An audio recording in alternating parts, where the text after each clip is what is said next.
The tribe has spoken, and last night on Survivor, Bob handed Randy a fake hidden immunity idol, which he played.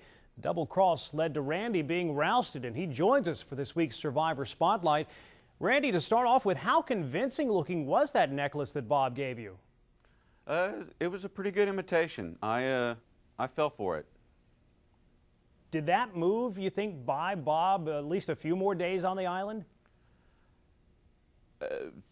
We'll see. You know, he wasn't going anywhere last night, and I really don't see the strategy. I mean, I'm going home whether I go home with dignity or whether or not I make a fool out of myself. You know, you'll have to ask Bob that. Well, it seemed like something was up during the show. Did you have any inclination with Sugar laughing and some of the other things that were going on there at Tribal Council that maybe they were setting you up? Sugar laughed at me? No. Jeff asked if anybody wanted to play the idol, and before I played it, I looked down and I saw Sugar and Crystal. You know, they were both hysterically laughing. So at that moment, I knew it was fake. And, you know, I also knew that I was toast. So, you know, I play the idol, I go home. If I don't play the idol, I go home. So, you know, who cares? Yeah, you got to try. You got to try. Well, it seems like the tribe started turning against you after that whole cookie incident. For those that didn't see, you won a batch of cookies during a food auction. Sugar took the last one, which was yours, and gave it to somebody else. What was really going on there with you and Sugar?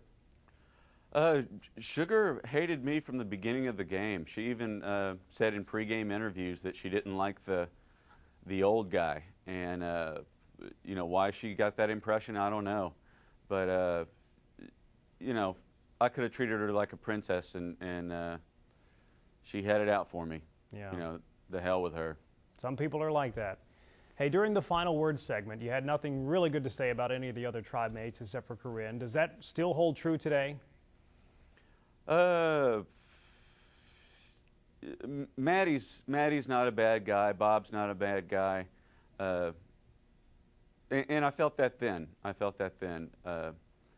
But yeah, Corinne out there was my favorite with the ones that are left, and you know, I'm hoping they do get bit by a mamba next week. I'm going to be watching.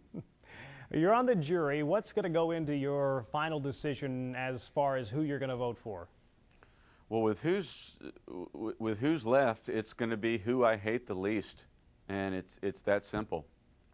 The lesser of two evils, I guess. Yes, 2 or 3. We don't know if it's going to be a final 2 or a final 3. But, you know, I will take other things into consideration, like who helped out around camp and who performed in challenges. And, you know, I will take Crystal's 14 consecutive challenge losses in a row into consideration, as well as Sugar laughing at me, you know. All right. Well, Randy, you've been a sport. We've got to run. Thanks for talking with us today. Thank you, Joe.